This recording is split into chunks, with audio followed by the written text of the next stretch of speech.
Thanksgiving wasn't always like it is today. The domestic family meal, the football, the parade, leftovers, Black Friday.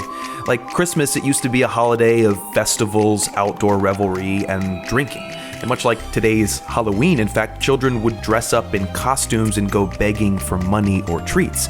If you were growing up in 19th century New York City, you might see a group of cross-dressers called the Fantasticals marching the city streets and ridiculing authority figures.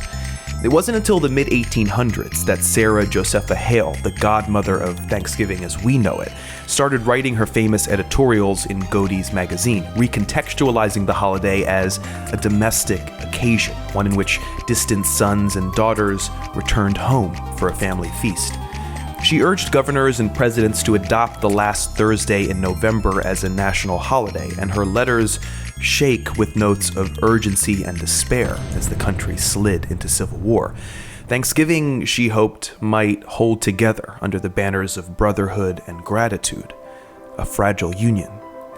It didn't work, of course, but in 1863, President Lincoln did make Thanksgiving a federal holiday, a point of pride for Union states, then for the rest of the country as it rebuilt after the war. Hale, Lincoln, and others of that period effectively rewrote Thanksgiving as something that happens indoors with families, a joyful reuniting, but no longer a raucous one. The tectonic changes of the industrial and commercial revolutions were pulling families apart, they felt, threatening to weaken the ties and values that grounded the nation. Over the next decades into the 20th century, Thanksgiving lost its tolerance for begging children and drunken marchers, and picked up new traditions like annual football games and the Macy's Day Parade. Teachers taught the story of Thanksgiving to their students, many of whom urged their immigrant parents to celebrate the national ritual, a way of stirring patriotism.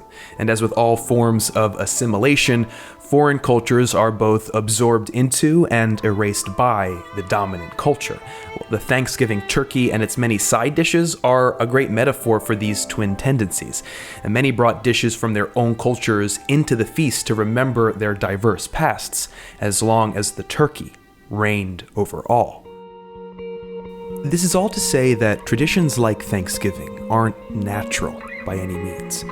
They're invented, and at the time of their invention, they call to a past that's not really there, an imagined past, a constructed authenticity that serves the purposes of the present. Indeed, even the awareness of such traditions is a relatively modern phenomenon, anchoring points for a culture in constant and progressively more rapid change. There's a lot in the DNA of Thanksgiving worth holding on to, but there's a lot of which we'd be better off without.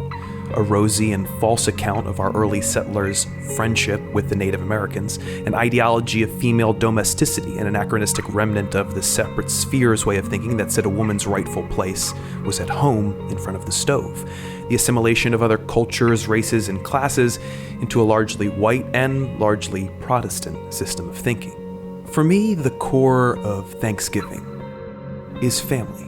The family I was born into, the family I chose, the community I live in, and the nation that gives me the freedom to think through and, if I want, criticize its values.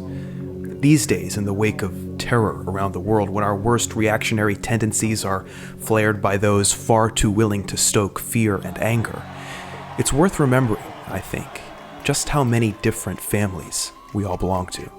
We may be celebrating in separate homes, but in reality, each family in America blends into the next. If the history of Thanksgiving shows us anything, it's that holidays like these are open to revision. As Americans, Thanksgiving is ours to reframe, just as the country is. That's an important responsibility for all of us, a responsibility for which I give thanks. Hey everybody, thanks for watching, and happy Thanksgiving to everybody out there. I hope you're with your families or with people that you love. I'm going home to my family and I can't wait to see all of them. If you want to support The Nerd Writer, if you think that The Nerd Writer is something that you're not seeing anywhere else on YouTube or the internet, you can go right here and pledge to my Patreon page. As little as $1 per video. Everything helps. You guys have been amazing, so thank you for that. This money goes toward improving the channel and making better and better and better videos, and I hope you're guys are seeing a return on what you're giving to me, because it's very, very generous, and I don't take it lightly. So thank you guys again. Happy Thanksgiving, and I'll see you next Wednesday.